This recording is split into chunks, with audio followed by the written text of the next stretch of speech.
Khaled, we the best season as return. Cause I'm out here grinding. I do this for the streets, the runners. Cause I'm out here grinding. I don't care what nobody said. I'ma be me. Stay hood, stay raised in the streets. Talk about greatness whenever they speak about me. Cause I'm out here grinding. I ain't splitting nothing with nobody, homie. I gotta get me. I ain't slipping 8 days. I can go for 8 weeks. Ain't nothing to me. Cause I am the street. Put my life on the line, but I'm likely to ride. I'm on top of the game, you feel like it or not. That's how I get the street, strawberry sweet. You be dealing with when you're dealing with cheese. Let you deal with the realest, shopping like it's still December. Diplomat on the fender of the phantom, I'm the winner. I do it for the hood, I do it cause you can. You suckers wish you could, Ricky Rollin in the bank.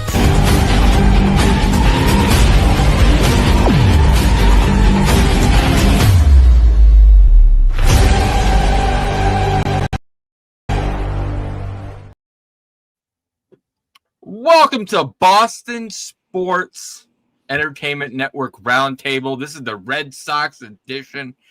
I'm your host, Rit. With me he's one of our writers. He's the one that got to write that amazing piece with Lenny DiNardo. We got Matt Carmillo. We've got another host of the Pesky Podcast. We got Rob. And we've got the man from Cutting Wood Podcast that's been tearing up BSEN and the internet. We got Keith. Guys, what's going on, man? How you guys doing? I'm good, man. I'm looking forward to being here. Ready to talk some Sox, get into some stuff, and yeah, let's have a fun time. No, I'm doing pretty good too. I must say for this next roundtable, we might need to update that intro. We got a Mac Jones, Devers. I'm like, a little old school vibe there. I already went and seen that before. I'm like, I got too much on my plate. But for the next one, we will be switching things up a little bit. You know, we got Roman Anthony, we got Ceddanne Rafaela. You know, we're gonna put more Drake May, some Stephon Diggs. How about some Travion Henderson? You my God. That's absolutely ridiculous. He's a dog. Absolutely, man. But let's talk Red Sox offseason. You know, let's sit there and go get some thoughts around. Let's start with you, Matt. You know, what are your thoughts? Story opting in, Bregman opting out. Let's start with that and what your feelings are there. Yeah, I mean, it's kind of tricky right now for me because I'd like to kind of unplug a little bit. As much as I love the Red Sox, I love baseball. I like to try to unplug a little bit. And this time of year, it's hard to read too much into stuff. But like you hear one slight little rumor, and you're like, everyone's losing their mind and everything. But super excited that Trevor Story opted back in. I think he was the team's MVP last year. He's a leader. His defense could use a little work at shortstop, but the bat's there. I think he's a great role model for guys, the younger core coming up on this team. So I'm super excited that he's back. And Alex Bregman, I'm not really too worried about him leaving anywhere or going anywhere right now. Like I said, it's early, but you know, I think he wants to be here. I think Boston wants him here. Same with Story. He's a leader and great guy for this young group of guys. So, I'm not worried about him right now. But, yeah, I'm super excited to see what could unfold here this offseason. Rob, did you have a chance to see that Scott Boras the press conference? Brexit. No one wants a Brexit. Please tell us your thoughts on what possibly could be the most BS I've ever seen come out of Scott Boras' mouth. Well, when it comes to Scott Boras, I think we all know he tries to get the best for his players and get the most money for his players. I mean, obviously, we saw what he did last year, getting Bregman $40 million a year. Obviously, he's opted out of that contract this year, and hopefully, fingers crossed, returns to the Boston Red Sox on a more of a team-friendly deal where the Red Sox can actually build around him and the young core. Nobody wants a Brexit. I mean, it's not an off season where you don't hear a corny Scott Boras quote, but I hope that it's just kind of some of the things that he says. It's like he has what I will say, as much as I dislike Scott Boras sometimes, he does what he does best, and that's use leverage to get his players some money. And I will say that it does work. I think Alex Bregman, like I said earlier in the year, and when the news broke, it came out like before the postseason even happened that he was most likely opting out of his contract, and everybody on the internet's freaking out. It's like, we already knew this is common information. We already knew about months ago. I mean, the thing is, I think I'm not worried right now. Like Matt said, I think Bregman really likes being in Boston. He's a beloved person in that clubhouse, and I think the fans really love him as well. And it's someone that really makes other players step up too. He was definitely really good. To have him during spring training and during the regular season too. His locker, I believe they said, was right in between. Romans was right in between Bregman and Jarren Duran. So he had Bregman right there, and Bregman also being able to help a young guy like Marcel Lemire, just in case if he does leave. You can see a situation where you move Marcel Lemire to third base and maybe have Christian Campbell. I know he wasn't the best defensively at second base. Maybe he worked on some things, but worst case scenario, you could have Campbell be in the outfield next year, and then obviously Story could slot over to second. There's a lot of options that you could do, but I think Alex Bregman coming back is a main focus for the Red Sox, and also trying to get a middle of the order bat. Yeah. Just looking at Boris, he tries to get, top dollar for all his clients, but it said something when Bregman got offered more money from Detroit last year, and he still beat Boston. So, Keith, what are your thoughts on, Story, Bregman? Well, I mean, when you look at Alex Bregman, and I think really there are two teams that are out there that scare me a little bit in terms of him potentially leaving. I think you've got Philadelphia, who Dombrowski is a guy that you always have to worry about, especially with the big money spenders. So he's a guy, that's one team that I'm a little nervous about, but I think they have so many other things that they have to deal with to already re-sign Schwarber. They got to get Sanchez back, or Rangers, Suarez, that's the one. They got to get him back. They have a lot of different things to do. Seattle's actually a team that worries me a little bit, just because they're, I think that's a team that realizes that their pitching can do a lot for them. I think that they need a leader in the clubhouse, because as good as Julio Rodriguez is, I don't think he is that guy that can get everybody to take that next step. So realistically, I do think it's a match made in heaven where Bregman's just going to end up back here. I'm hoping this might be a little delusional. I think it's going to be like Blake Snell last year, where he went through the entire offseason just dragging it out, and he ends up signing this half-assed deal with the Giants. I think Bregman's going to do a lot of the same, where he's going to end up back here.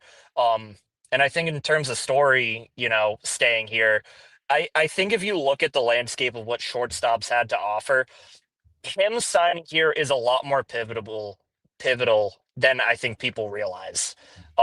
He had a great year for us, and I think he has the ability to be able to continue with that, which I think is awesome. And just as a whole, I think the Red Sox are super close. I think this is the closest that we've been to really, in an offseason, add a couple pieces. They do have to be big pieces, but if you just add a number two, a big power bat, obviously keep the bullpen going, I think you are so damn close to having that championship caliber team.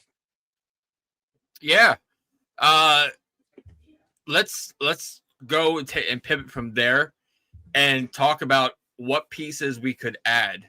Now, are we all in agreement? Let's start behind the plate. Narvaez is our guy. Am I right? Correct. And we all heard already from Breslow that Wong will be the backup 9 times out of 10. We busted on Wong way too much on the pesky podcast. Deservedly so. And in all actuality, once his hand got hurt, that was a lot, I think, of his issue overall for the rest of the season. Yeah. So if the hand is healed, I think going forward, his production should get better than what we've seen last season. So which way do you guys want to go? You guys want to go from first to third in the infield? Or you guys want to go third to first? What are you looking at here? Let's start with first. I feel like that's probably one of the most interesting spots on the diamond for us right now. Yeah, and we all know We just had Liam Edinger on, strength and conditioning coach, last night at the Pesky podcast. He's down at Fort Myer. Casas is down there and everything. So it's like, okay, we've got Casas, who probably will not be opening day first baseman. There is no guarantee he will ever be 100% ever again. That was a severe injury that he had last season. So let's start with you, Matt. What are you looking at for a first base option? Via trade, via free agency, inside the organization. Who are you thinking? Yeah, I mean, for me, deep down, I really want Casas to work. I really I love homegrown. I love that he's young. We've seen that he has the ability to be like a 40 home run hitter. But injury and everything else he has, just not working. For me, I'm looking at Pete Alonso, like I think a lot of other Red Sox fans are right now. I just think I love the polar bear. I think he has a swing fit for Fenway. I could just see that big dude hitting tanks over the monster all summer long, and he plays a pretty good first base. But for me personally, ever since the offseason got started and we've been kicking names down the road and everything, I keep on looking at Pete Alonso. I think Josh Naylor would also be a really fun one to have here. I just think his energy and everything would really be great for Fenway, especially towards the dog days of summer when, the playoffs are ramping up and everything. But yeah, I'd say Pete's my number one, but I would very much love Josh Naylor as well. Okay. Rob, what about you? Who is your first base option that you're looking at?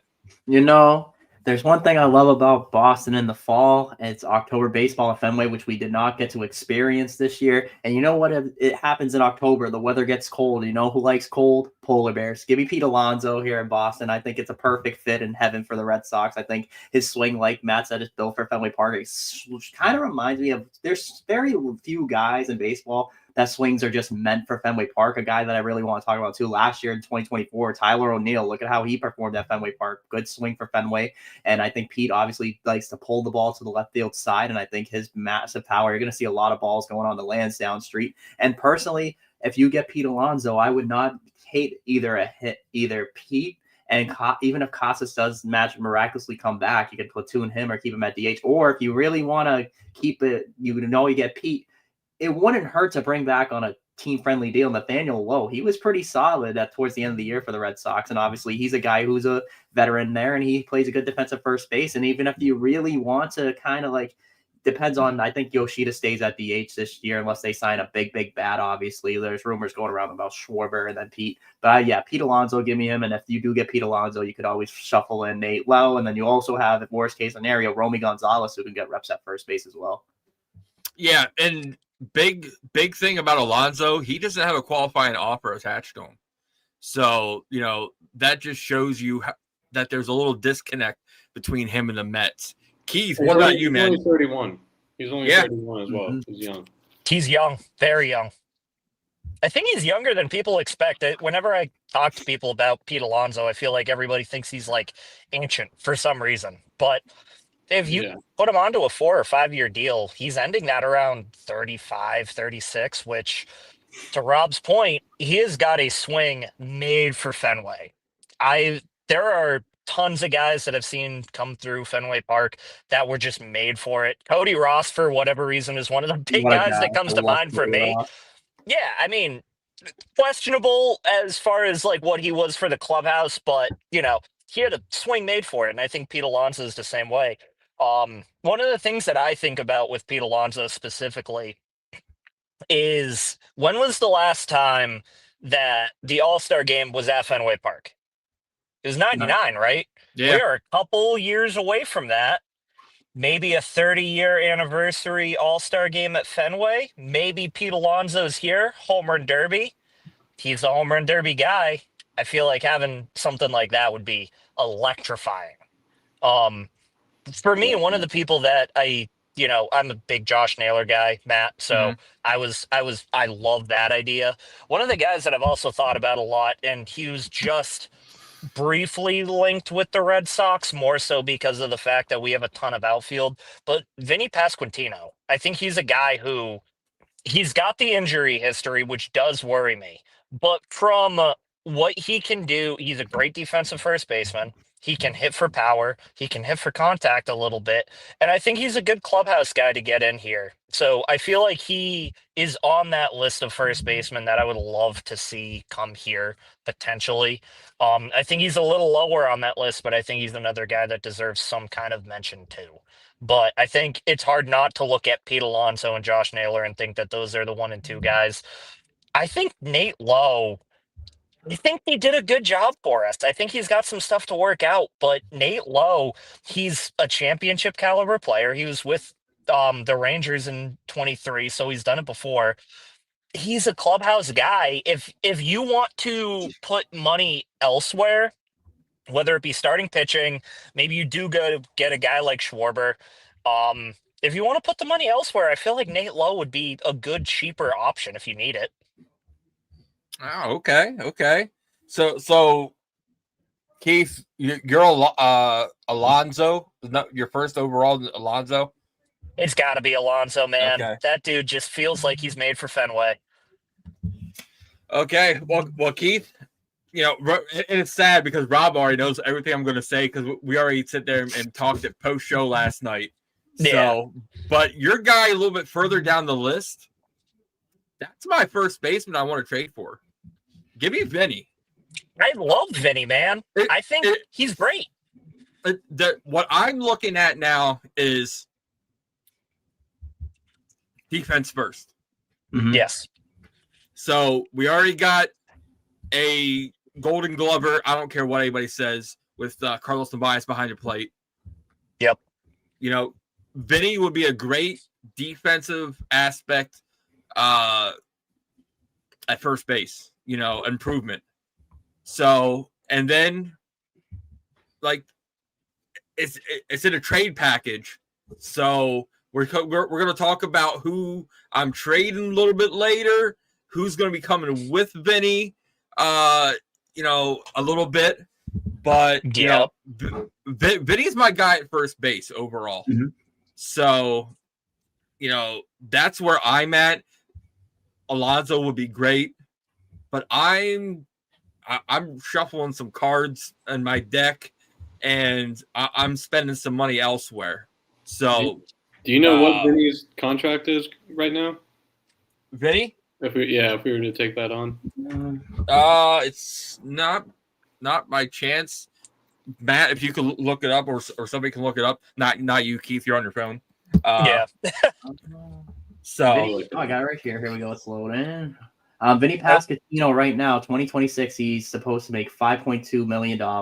And then each year, it's a 1-year contract term for $793,000 for a pre-arbitration. Yeah. How many years left of ARB does he have? I think he has 2 more years left of it. Oh, beautiful. Yeah. So that's my first base option.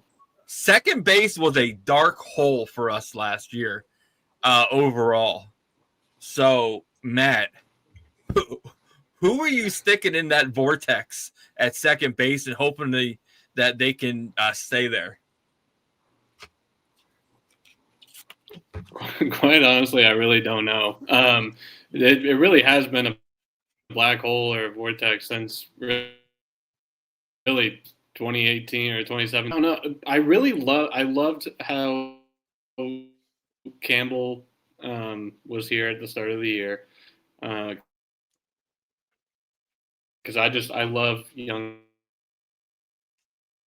prospects coming up, and I think having him and then signing him to an extension was really kind of so I do still love trying to give him a chance there, but I do think long term he's going to find himself in the outfield. I really liked Romy Gonzalez there filling the spot for a little bit, but really I think if I were to go like from today's roster, I'd probably start to move Trevor Story over there, just because he's getting a little older. Not that he's bad or anything, but the defense has slowed down a little bit at shortstop. I think he's still a Gold Glove caliber player, though. I love Trevor Story. But I think just fill him over there, give Marcelo Meyer a little more time going at shortstop. But, I mean, I know, was it Breslow the other day who said that Story's going to be our shortstop moving forward? Yeah. Which is Yeah, fine. I would be totally fine with Story obviously still being the shortstop. And if that's the case, then I would really focus on Marcelo Meyer over there. One of him or Campbell. I just love the big three we have, or now they're here, but I just love that core, and I want one of them on second base. Okay. Rob, who you got, brother? Yeah, right back there, that jersey and this broken bobblehead. Yeah, I like Trevor Story at second base, and the reason why I think it's good for the Red Sox, like Matt was saying, towards the end of the year, his defense kind of declined at shortstop. Not saying he's a terrible defender by any means. He's a very good defender, but I think he's aging a little bit. You put him at second base, it's a little bit of a shorter throw for his arm. Obviously, we know he has some history with arm injuries. And also, I mean, he has, when Bogarts was here, he played second base before, so it's not unfamiliar territory for him. He has played second base for the Red Sox and at Fenway Park, so it's sliding over, and especially if it helps you defensively as a team, that's great, because Marcelo Meyer is a pretty solid defender. We saw what he could do with the glove at third base, putting that shortstop in his natural position. He has such soft hands. He makes great plays.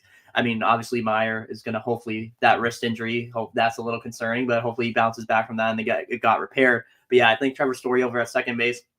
And then also being able to have, like Matt said as well, Romy can platoon first base and second base or third. He can play numerous infield positions, which is great to have. And I do like, if they decide not to, or they kind of need to move, it's impossible to happen. I know everybody wants it, and I've seen photoshops of it. It's not going to happen, but I would love Ketel Marte. Like, I think he's a beast, but obviously, I mean, you don't know what could happen, but realistically speaking, I do believe that the Red Sox second baseman moving forward is going to be probably Trevor Story.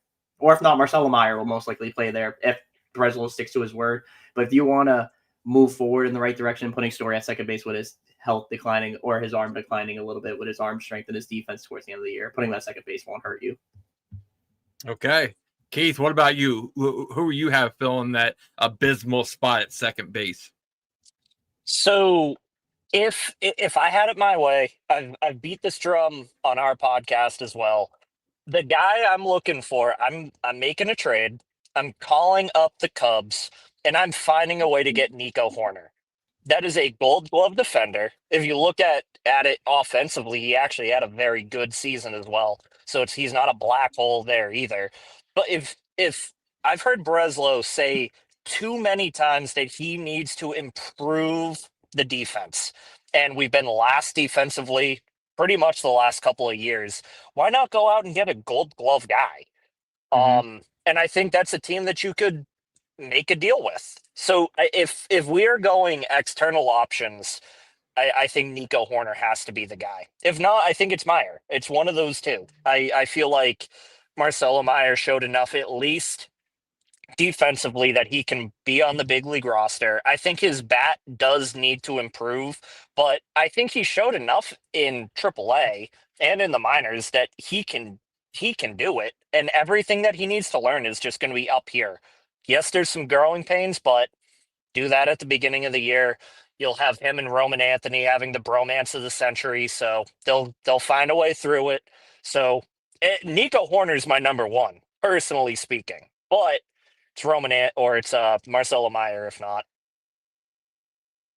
Okay. I'm picking up free agent. And I will love me, because we're going to go defense. So, Kim. Was it? Oh, okay. Was it something Hyo-sung Kim? Hye-sung Kim or something like that? Yeah. He was with Tampa this year, wasn't he? Yeah, great defensive second baseman. So I think you can get him on a 2-year deal. Yep.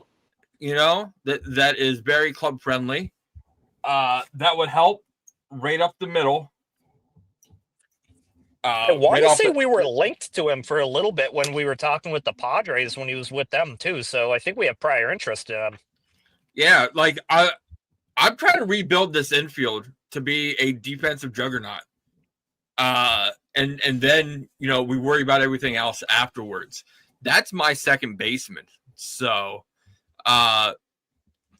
cheap addition, So, Matt, I'm guessing since you said Story or Meyer for second, are you also Story or Meyer for shortstop then? Yeah, honestly, whichever. I'm fine either way. So, I mean, if Story moves over to second, put Meyer there, let him grow and learn there. Hopefully the wrist injury doesn't pop back up. Hopefully that doesn't affect him this year. But if not, then, I mean, worst case scenario, we have Trevor Story there, who is a solid performer, and I still think he has some time with him, and I'm good either way. But yeah, I don't have any big moves coming at the shortstop end. To me, it's either just one of those two guys. Rob, what about you? What was the question? Sorry, my mic cut out for a second. Well, your mic wouldn't cut out. Wouldn't be the problem. It'd be your headphones. But anyways, shortstop. Shortstop. All right. You said Story or Meyer at second, so I'm guessing the latter at shortstop. I would most likely say moving forward, I would love Meyer at shortstop. I think he's a little bit younger, and it's his natural position. I think moving forward, if you want to help the team out, have him at shortstop. I think it's a no-brainer, either him or Story. Either or, I wouldn't complain with either, but I prefer Meyer over there. Okay. Keith, what about you? I mean, I figure regardless of any other additions we make, I think TS10 is your starting shortstop to start the year. I think if there is some kind of injury that has some kind of fallback for him, I think that's when any kind of changes will be made. I would assume it would be Meyer at that point, but I think the shortstop position might be one of three or four positions that actually has like a surefire guy at the moment. Mm-hmm. So, okay. Third base. So, big hole there because not only, did we lose one third baseman, we lost the second one now too. So, Matt, what are you looking at for a third base option? Well, like I said to start, I'm very not concerned yet with Bregman. I'm still fully believer that he'll be back. So currently I have him slotted in there. Worst case scenario, he doesn't re-sign. He signs elsewhere. I wouldn't be disappointed with moving Meyer over there. I know I just talked about moving him at second or short, but I was kind of saving that for whenever we got over to here. He showed that he can play a fine third base. I'd slide him there. I know that Red Sox or Twitter right now is kind of buzzing around Munetaka Murakami from Japan, and I'm not the biggest on him. I know his strikeout rate is pretty bad, and honestly, quite frankly, I don't see them signing a big time Japanese player contract based on how they've dealt with Masataka Yoshida. So he's kind of like the only guy I've kind of floated in my head who could go there. But like I said, I've kind of just stayed on that Bregman's going to be here. But if not, I do love Marcelo over there. Okay, Rob. So yeah, I think in everybody's ideal world is to re-sign Alex Bregman and have him as a member of the Boston Red Sox for the rest of his career. I think that's every Boston fan's hopes. But I do like a guy like you mentioning Japan. I know Moritaka Murakami is the one guy. I like Kazuma Okamoto. I think he's a guy who also strikes out a little bit less. Yes, he's a little bit older than Murakami by about 4 years, but last year he's a good hitter. He was a great hitter. Batted .327, had 15 homers, 49 RBIs, didn't strike out as much, and then also he gets on base a lot. His OPS is like over 1,000 last year, which is really good to see. And I think a lot of the guys you don't see naturally move over to the States and play good baseball. I mean, it's not, obviously you see Ichiro do that. But from what I see over there, he seems like he's comfortable at the plate. And obviously Yoshida seems like he's been handling Major League pitching well as well. But it's also good to have a guy who doesn't strike out a lot because obviously the Boston Red Sox problem last year, not only with errors in the infield, but it was also with strikeouts. The team was, I think, a top 5 team in strikeouts as an offense. And I think adding a guy who strikes out less and gets on base is very important. So I think adding him would be good. And he also play the outfield. So if you need him to be a fourth outfielder or move around, I wouldn't say Okamoto as a starter, but obviously Bregman, and maybe you can kind of look around at Okamoto and add him as like a nice little bench piece. Oh, he's also friends with Masataka Yoshida, Mhm. so that could be either good or bad. You know, depending on Yoshida's take on how the Red Sox have been treating them. So, Keith, who you have at third? So I have been very adamant that if Alex Bregman isn't your starting third baseman on opening day, then the Devers trade looks infinitely worse. Mm-hmm. When you talk about the comments that were made right after that trade, right? Breslow said we are going to find ways to relocate that money into helping the team. Right? Or Alex Bregman should have been signed regardless of Devers being on the team. So now that he's not here, now that you have all of that money, Alex Bregman is your starting third baseman. I think that every Red Sox fan shouldn't accept anything less. I feel like if he doesn't sign and the Red Sox don't go out and make some big moves, there is a massive problem, at least as far as like perception goes. And just, I think the Red Sox and specifically the fans have been riddled with, the full throttle quotes and all of that type of stuff. And I think that signing Alex Bregman and getting him back at third base would be a step in the right direction towards righting some wrongs, because right now there are a lot of wrongs that they have to go through. I think we are starting to make our way onto the other side of it, but I don't think that you can easily get there if you don't bring back the guy that forced you to ship out your statue player. So I think it has to be Alex Bregman. If you need somebody else, I guess you throw Marcelo over there and then figure out your second base position organically. We have tons of guys who can play that spot. I thought Romy did a good job. If KC has to play that spot, then as long as it's the only spot he's playing, awesome. I think I read something the other day that they're focusing on him in the outfield, so hopefully they stick to that. But Alex Bregman has to be your starting third baseman. I don't think there's any other acceptable option. Okay. I'm living in a world where we don't get Bregman back. I'm you are living coming in with a the hottest takes tonight. I love it. Like- I feel like, you're shaking it up. You got trades. You got everything. I'm living in a world where Dylan Dave signs Bregman. Okay. So you're going know. off of what I said. Okay, that makes sense. Yeah, I'm a huge Dave Dombrowski guy. What Dave wants, Dave gets. Yes. He will sell the entire farm system and the neighbor's kids to get a player he wants. Absolutely. So I am getting comfortable, and we've seen it. The aura against the Braves. Marcelo Myers is going to be the third baseman of the future. He needs to get put on a little more. Oh, yeah. He needs to put on a little more weight, a little more muscle, a little more strength. I think for him to handle third base, and handle third base in a full season. That's the thing we need. We need him for at least 150 games. So that's what I'm looking at third base. So to the outfield we go, guys.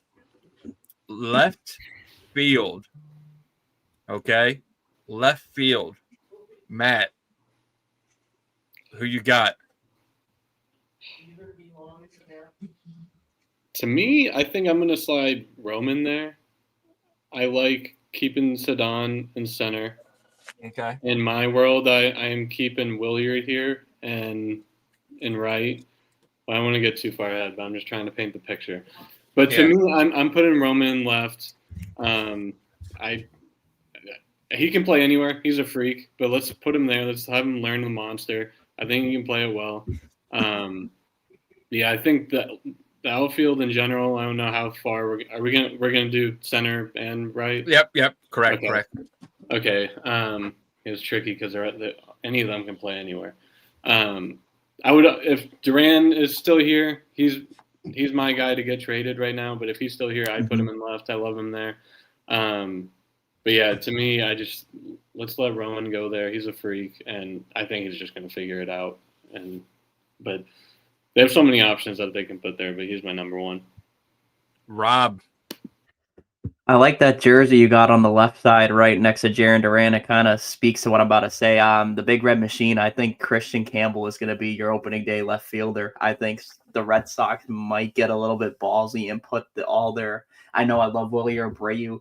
I love obviously I love Jarren Duran, even though he blocked me on Instagram, guys. If you guys get some, I'm kidding, I don't care. But no, a great guy though. I respect Jarren Duran, but I do think that I think Christian Campbell, you don't just extend the guy and then have nowhere for him. And he has improved. I mean, he played a little bit of center field when I went to a lot of Worcester games this year. He was playing a little bit of center field, left field combo, and Craig Breslow said it himself, they want to stick him in one position. Why not put him in left field, teach him the green monster? It's not that it's a hard to learn the bounces, but you don't have to move too much. And then you can still have Sadon in center, and then you slot Roman in right field. I think it's a good outfield. And then also you could use Jarren Duran and Willie Abreu, who has 2 Gold Gloves at Fenway Park right field.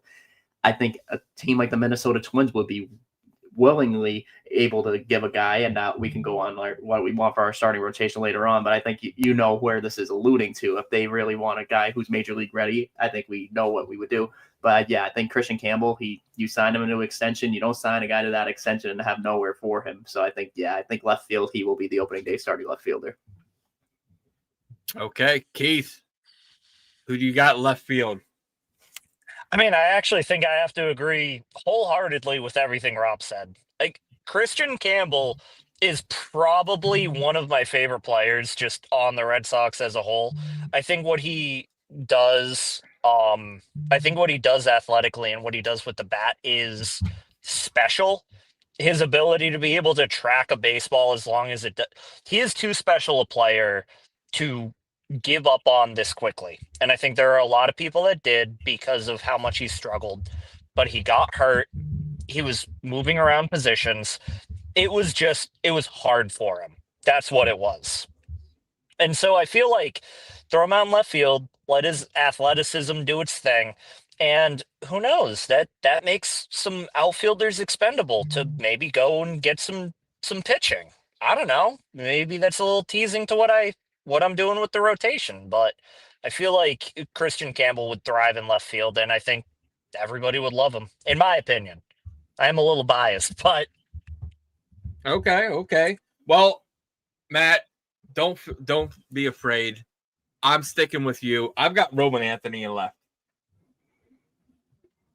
So you and I, we're gonna stick with that one. So. I mean, like I said, he's a freak. I say we just put him out there. And, yeah, there will be growing pains. I mean, it's Fenway Park. It's going to be hard in any position. Hey, I don't know how well you would want this, but if you could have Manny work with him out there against a monster, but I don't know if you would want him to go from learning from Bregman to learning from Manny Ramirez. Like that might be like polar opposites. So, center field, I'm pretty sure we are all across the board here. Am I right with Cedon Rafaela? I won. Yeah. No, I'm playing. It's Cedon by a mile. Yeah. So, okay. The Platinum Glover, you got to have him there. Left. Oh, wait, right field. So, here we go. Matt, who do you predict will be the right fielder for the Boston Red Sox? For me, it is Willie Abreu. He's won Gold Gloves in 2 consecutive years, the 2 past years. I think this is his position to lose. I think he's great out there. Right field's a very tricky spot in Fenway Park, and he showed it well. I think if you're moving pieces around, you could put Roman over there for a couple times. Campbell can go there, but I'm sticking with Willier. I love Willier. Gold Glove player, and let's just keep him there. Okay. Rob, who do you have at right field? Well, you guys know, obviously, that I said obviously Campbell in left field. So that means Roman Anthony is going to be playing right field. I think we've seen him a little bit in right field. And obviously I love Wilyer Abreu. He's one of my favorite players on the Red Sox, but I do think that like if you can find a way to get major league ready arms, especially an elite number 2 guy, I wouldn't mind trading him off. And then obviously Romans can play Fenway Park. He's very athletic. He's got good speed. He in the beginning, obviously, those first few plays, like his MLB debut, it was just nerves, ball kicking under his glove and stuff like that, but he did make a nice sliding catch out there and right. He plays pretty good. He's a freak athlete, and he's only 22 years old, so he's only going to get better and develop even more. And then just training him in right field, getting him used to where the ball cuts out. Obviously, that wall, if it hugs the wall, it's going to go around and hug that corner. It's just teaching him how to play it. And I mean, he looked natural out there in right field for a little bit, but getting more reps out there. But yeah, Roman Anthony, I see him as a Red Sox right fielder on opening day. Keith, what about you? Yeah, so I actually do have Roman as my right fielder as well. It seems like me and Rob have kind of the same idea as what we're doing there. As much as I love Wilyer Abreu, I think that there might be some trade packages that he could be a part of. And I think Roman has shown that he can play right field masterfully at this point. So I think he's the guy for me. Okay. Oh, right field. So you got Roman over there. Right field, I've got to spend a little money. And spending a little money, I'm going to go out there and get me some Tucker for right field. I think great defensively. Private chat, Rob. Private chat. I don't know. I realized that. Oops. And I think that his overall bet will be great for Fenway Park. So overall, yeah, I'm getting me Kyle Tucker in right field, signing him. Did Aaron Judge just win MVP? He did just win MVP. Kyle Rowley got snubbed hard. As hard as I don't know. I don't understand. Like, if you took Kyle Rowley off that team, like, do the Mariners even make the playoffs? Like, it's absolutely.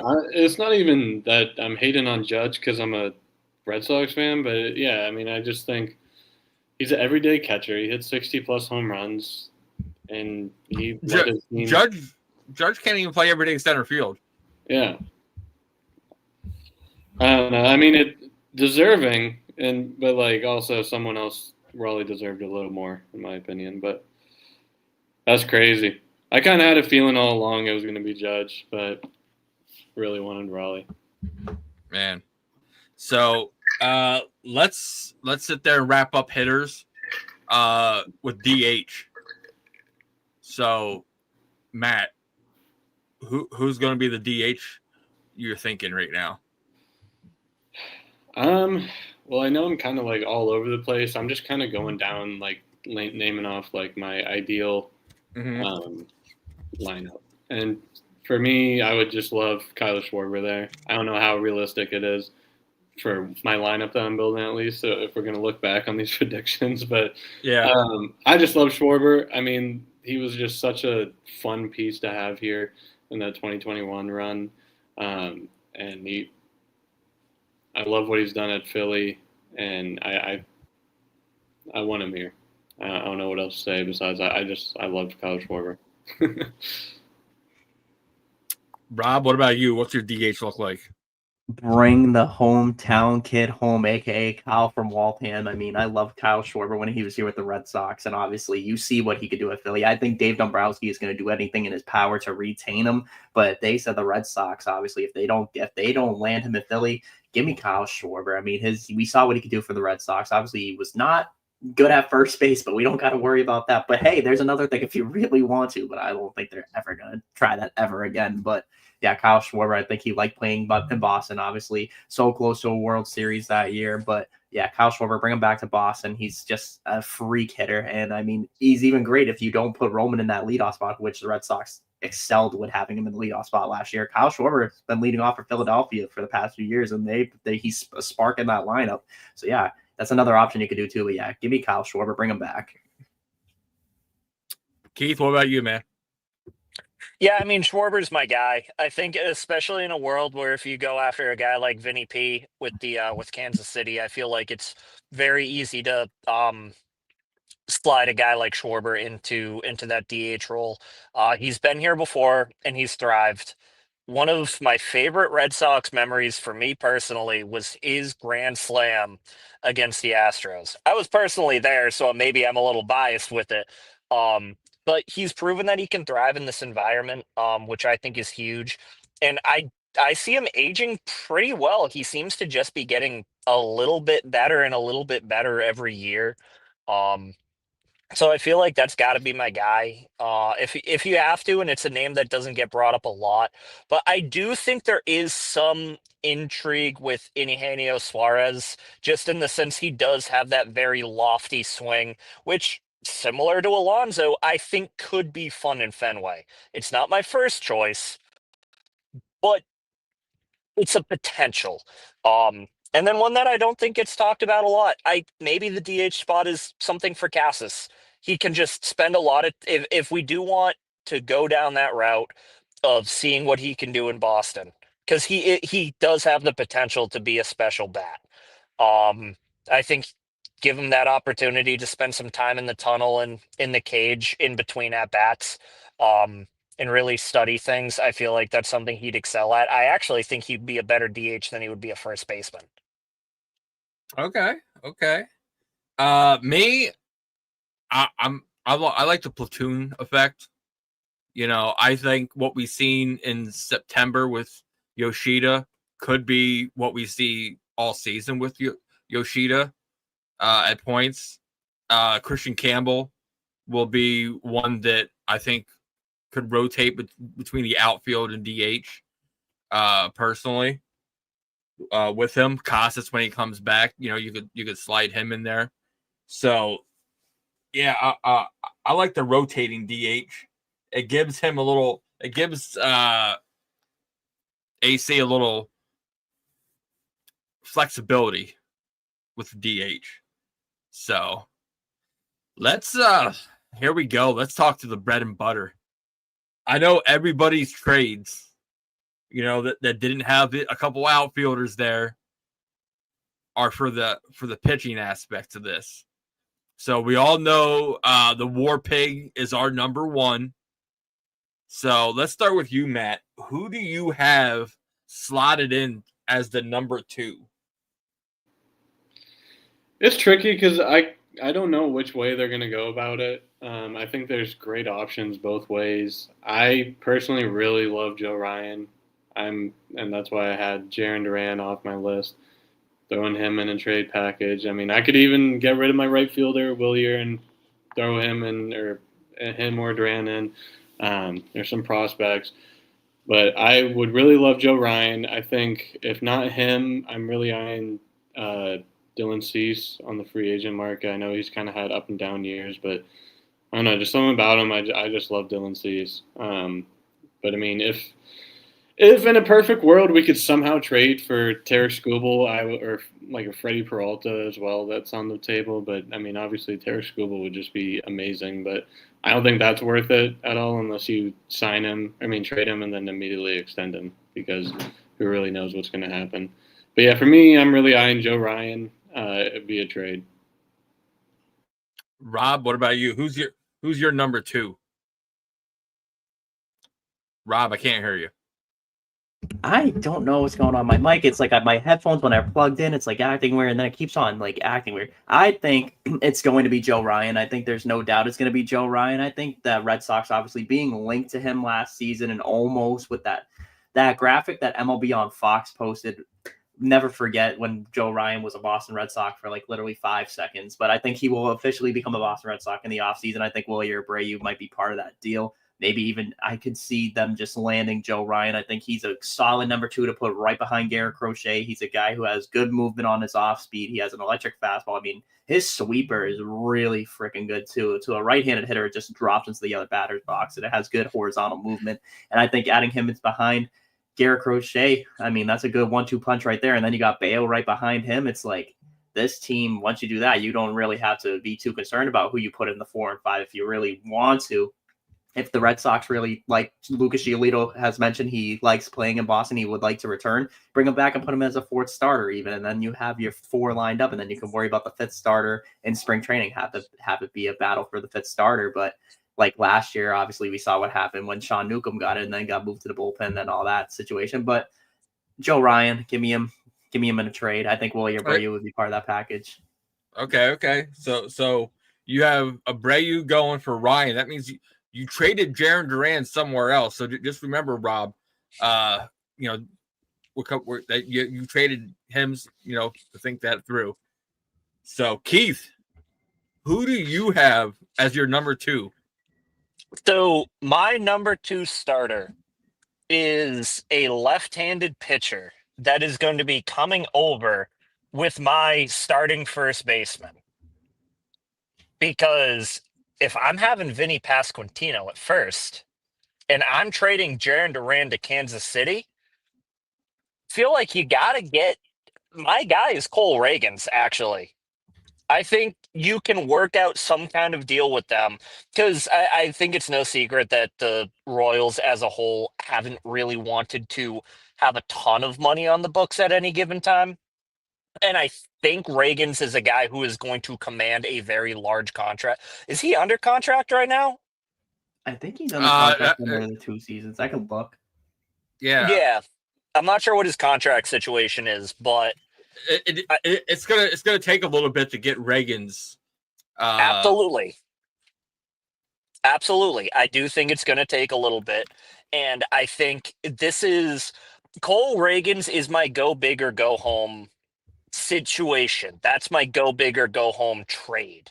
And I think in terms of off season, I give Craig Breslow a ton of credit. I think his off seasons have been good for the most part. I think his trade deadlines is where he's bad, but if you give him time to be able to work stuff through, I think he can find a way to make it happen. And I think it kills 2 birds with 1 stone pretty quickly. You get your number 2 starter, you get a first baseman. Now all you need to do is go out and sign somebody. A Kyle Schwarber. You can do that. It becomes much more simple. And all you have to do is trade capital. And you have multiple guys. Heck, if they needed to, they could do both Wilyer and Duran. And I don't even think that's a bad deal. It becomes more complicated. But if you get a guy like Cole Reagans, who is one of the best pitchers in baseball here in Boston, it'd be great. Yeah. The big thing with Ryan, with Matt and Rob, what you guys said about trading for Joe Ryan, like, did you guys hear the people that were like they were offering in that deal? They were offering Peyton Tolley in that deal for Joey Ryan. Justin Sin Garcia, there were some crazy names. I think Brandon Clark might have been one of them that was thrown out there that were mentioned in there. So you're going with Keith. Who Keith say he's going with? Give me Cole Reagans. Cole Reagans. Yeah. See, me, I'm going. Now remember, I did trade to Kansas City, but I didn't trade for Kansas City for a number 2 to go with Vinny. So my number 2 is somebody that knows the farm system quite well, and we're trading with the Nationals to get Mackenzie Gore. So that's who I have on the list. And we're set. Wilyer Abreu's gone. He's going to the Nationals. We're throwing in the password. We're throwing in, and I hate to do it because he's one of our boys, Hayden Mullins, but he's also Rule 5 eligible. So and I don't think that he's going to make, past everything. We're going to throw in also a Luis Perales. So I think a Abreu, the password, Perales, and a Hayden Mullins gets us Mackenzie Gore.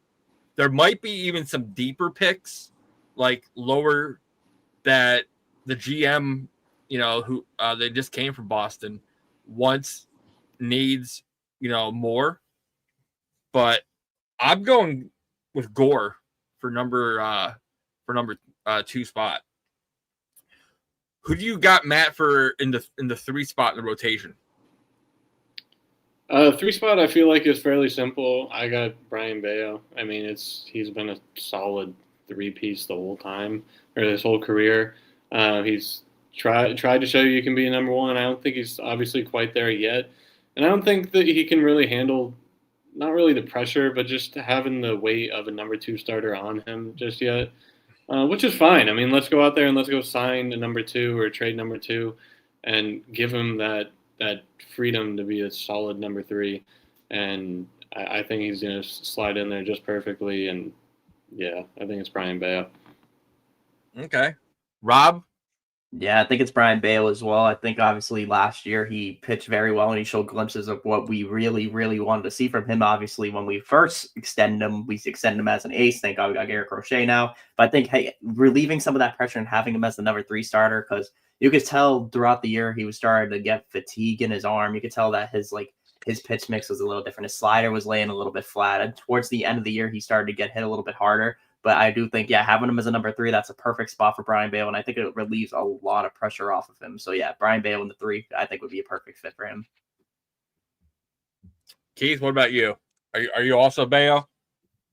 So, my 3 and 4 are interchangeable. And the reason I say that is because I think you could easily put Brian Bale as the number 3. So what I'm going to do is my number 3 starter is the other outfielder that I'm trading. And I am going to take a risk. For me personally, I feel like it's a risk worth taking. I'm going to Miami, and I am trying to buy low on Sandy Alcantara. Okay. I think that is a guy with a tremendous upside that is in a bad situation.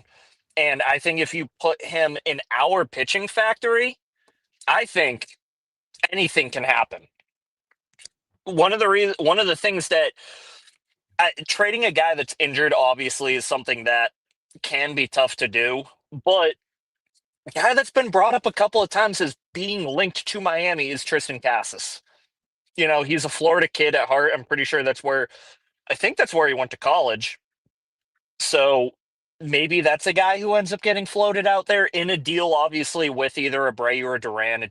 One of those 2 is going to Kansas City. One of them's going to Miami. That's the only thing I know. And I think Alcantara, based on name alone, is my number 3. Okay. I'm going to stick with Bayo as my number 3. As we go down, Keith, you already said Bayo is your number 4 then. Yep. So as we're going down for number 4 and 5, this is where we're getting, there's a lot of people there. Got a lot of people coming off of the IL. Matt, who you got for number 4? Yeah, honestly, like my 4 and 5 are really interchangeable pieces, and I don't really know who's going to be who or what's going on. But who I wrote down was Connolly Early. I really loved him coming up and seeing what he could do. I think he had a great performance in the playoffs. So I'm willing to let him ride. I like him more than the other guy, Peyton Tolley, as a starting pitcher. But I mean, for 4 though, I mean, and 5, you got Dobbins, Cutter. Is Houck going to be back? There's so many pieces. There's so many pieces that we can go. Houck misses the whole season. Oh, okay. So I mean, yeah, Dobbins and Cutter. There's really just a whole combination of those 3 is really what my 4 and 5 are. Okay. Rob, what about you? I'm going to be honest. I like what I saw last year in the 3 slot from him, and I think I'll like what I see as the 4th starter. And there's common interest. Obviously, his club option got declined. Bring back Lucas Giolito. I think he wants to come back to Boston. He's a guy who proved, obviously, the year before the arm injury. That's a freak injury. That usually never happens with Lucas Giolito. And obviously, the year before that, he was going through some personal stuff. We already know. I mean, it's made public about a divorce, everything that was going on. But when he came to Boston, when he was fully healthy, he gave the Red Sox exactly everything you needed out of a number 3 guy. Ate a lot of innings, pitched a lot of innings for the Red Sox this year, was able to had a stretch where he was unhittable at one point in the month of June. And just getting him into the fourth spot of that rotation, just thinking about how my rotation's built right now. I mean, Crochet, Ryan, Bale, and then you got Lucas Giolito after that. That's like, I mean, scary if you're asking me. I mean, you got guys that are like dominant. Lucas Giolito, obviously, you want to have someone in that back end of that rotation, though, so that your bullpen can be well rested. And I think he's a guy, like I said, eats a lot of innings, and he's a guy who's going to give you quality outings. So yeah, Lucas Giolito on the 4 hole, I think, is a pretty good spot for him in that rotation if he wants to come back. Okay, and Rob, I hate to say you're thinking like Breslow, but Breslow has the biggest hard on for pitching I have ever seen. And, you know, if he can build what all of our World Series in the past since 2004 on was built off of our pitching staff. So, you know, I could be right there for you, Rob. I'm a freak for pitching. What can I say? Number 4 for me, and it's just the reason I think why Giolito doesn't get re-signed, is Patrick Sandoval. Just because he has to be in your rotation. You spent money on him to rehab all last year. He's here on a 2-year deal. Like, he's got to do something for you. So that's why I have him at my number 4. Matt, you already went, you know, for your 5, either Dobbins or Cutter. Rob, who do you have at 5? My number 5, I'm not going to lie, I think it would be pretty good so that I think, honestly, just so you can have 2 lefties in that rotation to balance it out, give me Connolly early. I really like his stuff. I like his command, and he's shown poised, especially in that playoff start against the Yankees, that he can pitch in the big moments. And I feel like especially we saw what he did against the Athletics lineup in his major league debut, almost setting a Red Sox record for strikeouts in a major league debut.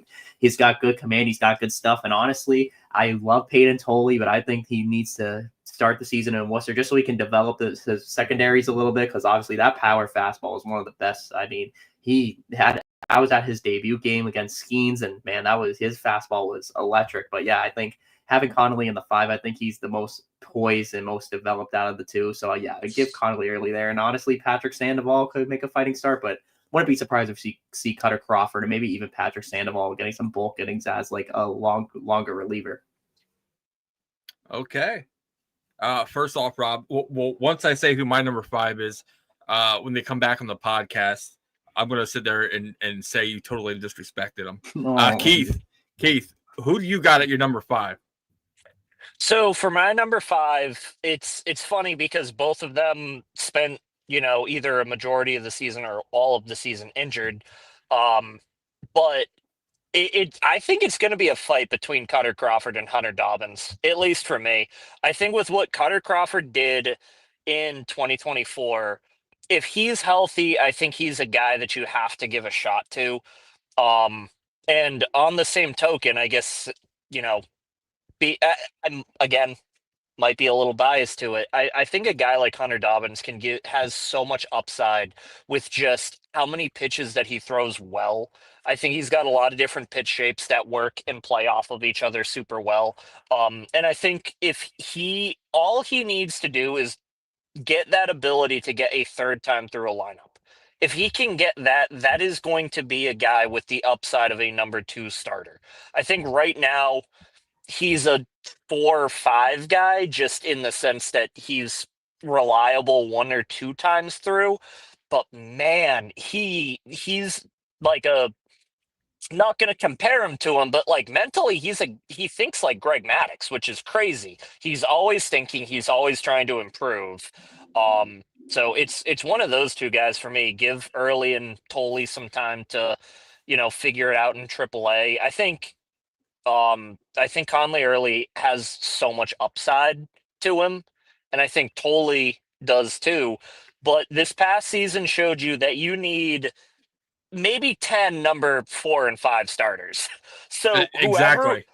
whoever we say right now is going to be our 4 and 5 guy will not be the only 4 and 5 guys we have. So absolutely. So I think whatever we say, it's cool who's going to be starting, but it's going to be a rotating spot all through. So all of us are right in a way, I think. Yeah, I'm saying that the doctor will strike you out now. It's Dr. Dobbins at my number 5. So and you're right, Keith.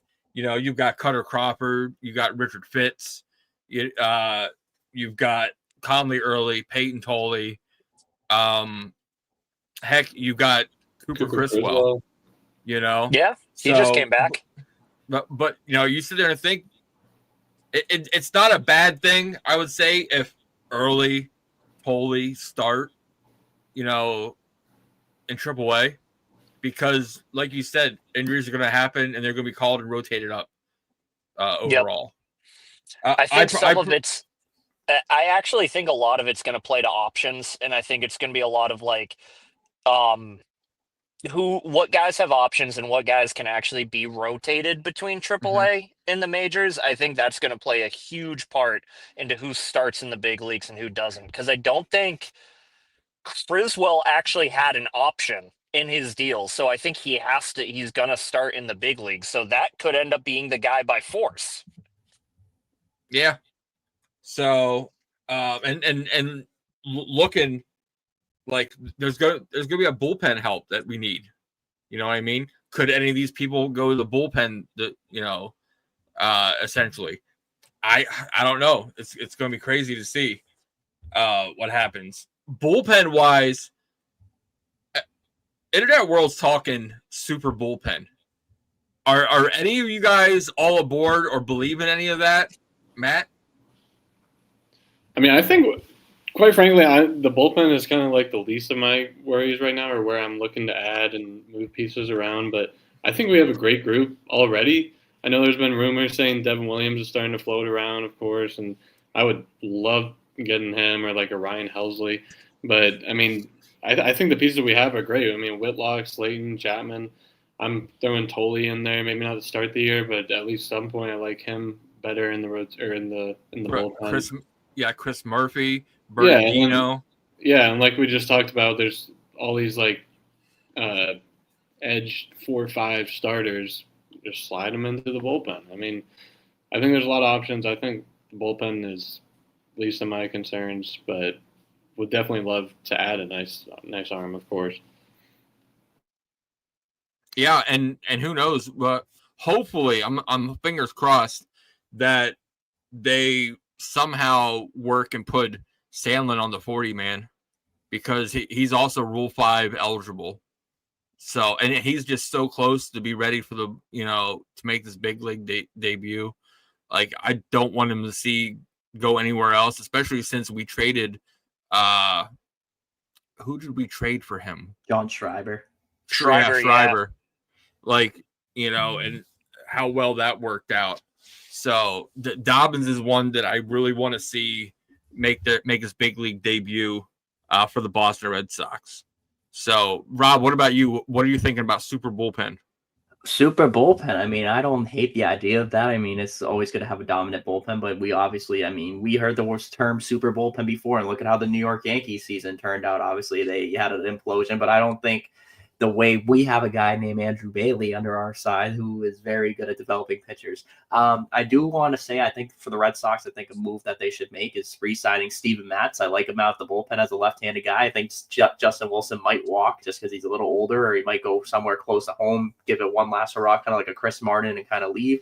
I do like the idea of Devin Williams. I think his sweeper is disgusting. I think adding him into the back end. And like I said, I could imagine a back end of the bullpen where you have Devin Williams, Garrett Whitlock, and then you have Aroldis Chapman. Like, that's disgusting. You're not beating that. But I think one thing too, I think the Red Sox, even if they don't want to improve the bullpen too much or make moves, I think smaller transactions should be fine. I don't think the bullpen's the biggest of our worries, but I mean, you just got back Luis Guerrero too, who took his rights to AAA, which is good because I think Luis Guerrero has a lot of upside, a very good fastball, disgusting fastball, and I think he's a guy obviously that could be important for the Red Sox. I mean, when he was on the Red Sox this season, he was pitching very solid too. Like we also mentioned, Chris Murphy, a good left-handed arm out of the bullpen as well. Zach Kelly had some huge innings down the stretch too. I think the Red Sox have a really solid bullpen. I don't think a super bullpen is needed, but if you need to add 1 or 2 guys, Steven Matz bringing back. I really liked him in that beginning of part of that bullpen. And then if you really want to get spendy, go ahead, go after Devin Williams. But our bullpen's kind of in a good spot right now. Okay, Keith, what about you? I think one of the guys, if I am going to sign anybody, I actually agree with Steven Matz. I think he's a guy who should return. I think he brings he's been around a little bit at this point, but he's a guy who had a great presence for us. He throws a lot of strikes, which is something that we need. He's got a ton of pitches that he can go to. He was a guy that I really enjoyed that we actually went out and spent the money for. I think I'm in a spot where if I am going to be spending money on bullpen, I think Ryan Helsley seems to be the guy that I gravitate towards personally. I think he's got electric stuff between his curveball and his fastball. And I think Andrew Bailey has, outside of maybe Jordan Hicks, he's been known as somebody who can work with these guys who maybe do have a little bit of a control issue, which was his big problem when he was with St. Louis and with New York. So I think Helsley is probably the only guy that I'm actually going to put any amount of like major money into. But I think the mini transactions are probably what are going to be best for us. Yeah, I personally look for a lot of small transactions. I don't think we need as much bullpen help as we think, just because we do have some starting pitchers that could go to the bullpen, like Fitz. I could see Cutter Crawford possibly. It's going to be a fantastic spring training overall, just to see these guys fight because like we all said, there's probably 10 to 12 guys fighting for 5 spots, and only potentially 2 of them as of now are locked with Bayo and the War Pig. So it's going to be crazy. You mind if I ask a question? Yeah, go ahead. How are we feeling about Aroldis Chapman? Because he's getting a little. He is older, and I'm not saying he can't duplicate what he did last year, but I think it caught all of us by surprise that he had such a good season like he did. Is everyone just kind of penciling him in as that starter? I mean, a closer, or does anyone have any concerns about him this year? Me personally, it's his job to lose. Like if he gets in there and it's he's just not doing it, or if it's not anywhere. Now I'm saying the numbers he had last year were ridiculous. So I'm not saying he has like a 2.3 ERA. Oh, this no. But if he's getting jacked, and blowing, save after save, or coming in and not getting his job done, then you got to start looking. Okay, who's our other options? Well, you got a 3-headed monster back there. So do you turn to Slayton? Do you turn to Whitlock? Like, we have options there. But Matt, like you said, if we assign a Devin Williams, we would have someone there. But I don't think, even if we would sign a Williams or, a Helsley or something like that, I don't think that Chapman would look at it as, we're fighting for my job. No. It's his job. My opinion is it's his job to lose. Rob, Keith? I agree. I think that looking forward, I mean, obviously the year that he had, I don't think he's going to replicate anything close to what he did in that year. Is like at 37 years old, almost close to a 1, if not sub 1 ERA. He had a sub 1 ERA for like a hot minute too. So I think that the one thing, I mean, you're going to see, I think one thing that was mentioned too is shout out to Connor Wong for being able to help the pitching staff, especially Aroldis Chapman, locate his fastball. He had a lot of problems with his command earlier in his career, obviously with the high velocity and his secondary pitches, but he had great command this year and just has been great. And like you said, I think it's his job to lose. And if he does lose that job, then you have options. You move him to a setup guy, and then you can see how maybe even Garrett Whitlock could be the closer. I mean, he's a good pitcher. I mean, you could see other options who Slayton has that dog mentality as a closer. He's a psychopath screaming after a strikeout. I think he'd be perfect. And like I said, I've said it before, I think even low key, if thank God he came back to Worcester, I can see Luis Guerrero even being a guy with the high velo and there's the flare behind the back end of the bullpen too. So I mean, yeah, it's his job to lose right now, I think. But I mean, I don't think he's going to replicate anything like Lee did last year, because what he did last year was absurd. But I think he's going to have a solid year, I hope, or at least a serviceable year. Keith? Yeah, I mean, I agree with a lot of that. I think I think it's hard to think that he's going to have a blow up year just with the way that he was able to carry himself here. I think a lot of what he did in New York came down to a lot of personal issues that he had with the team, because it seems like he's very against New York at this point.